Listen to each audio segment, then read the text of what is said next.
Pace bene, para culprit masih di mea culpa. Kita mau berbicara tentang Markus 1 ayat 29 sampai 39. Beberapa ide menarik menurut saya. Yang pertama soal kesembuhan ibu mertua Simon. Mengapa dia sembuh? Karena disembuhkan oleh Yesus. Tetapi bagian yang menarik adalah bagaimana Yesus bisa sampai kepada ibu mertua Simon. Para rasul membawanya. Orang lain yang membawa Yesus kepada orang sakit ini.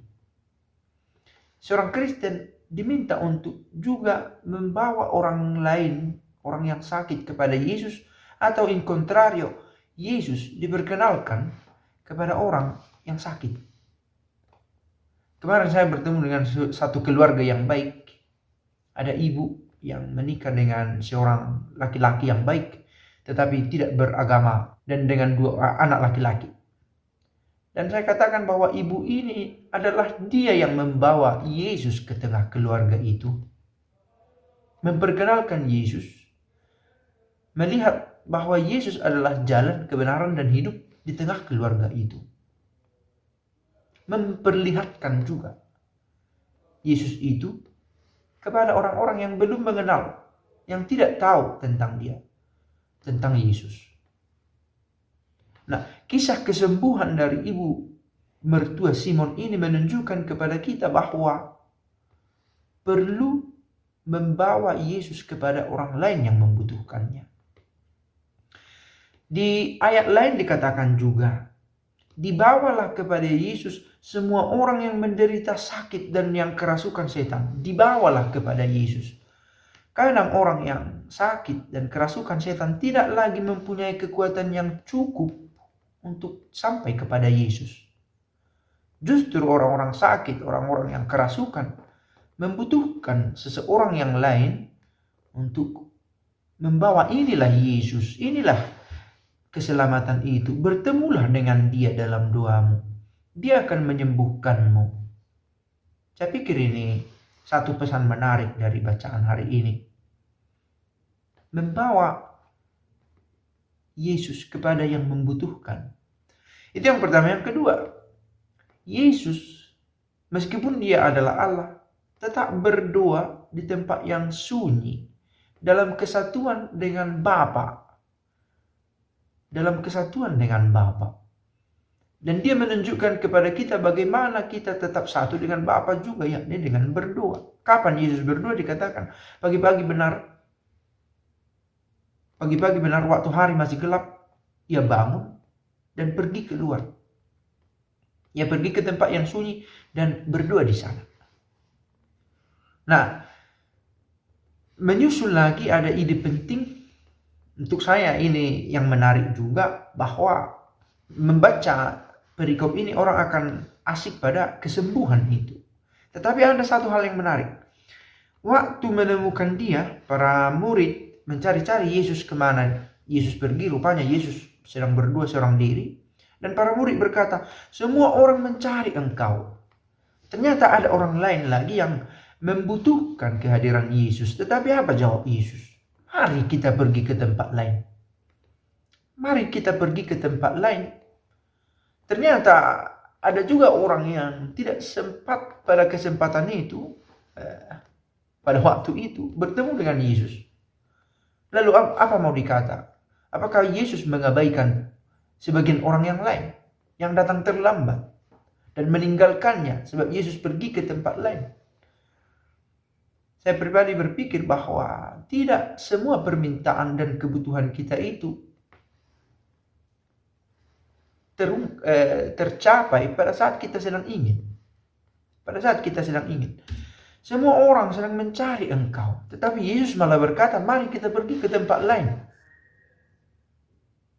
Bukan berarti Yesus tidak ingin memenuhi keinginan kita.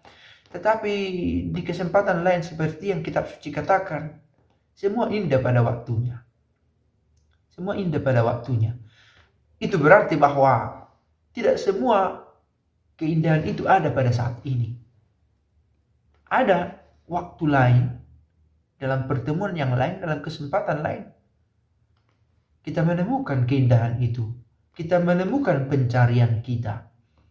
Tentu dengan syarat bahwa kita juga ingin mau pergi tetap mencari sampai kepada Dia. Marilah kita pergi ke tempat lain, ke kota-kota yang berdekatan, supaya di sana juga aku memberitakan Injil. Karena untuk itu aku telah datang. Dan dia akhirnya pergi juga ke tempat lain dan memberitakan kabar baik, memberitakan Allah kepada banyak orang. Para culprit, untuk saya juga ini pelajaran menarik. Pertama, bahwa ada kesembuhan, ada buah yang tampak nyata yang kita temukan ketika kita bertemu dengan Yesus, yang orang lain perkenalkan kepada kita atau kita sendiri berusaha sampai kepadanya. Tetapi di kesempatan lain ada juga masa ketika kita sedang berusaha mencari Dia tetapi tidak sampai pada pencarian yang kita harapkan.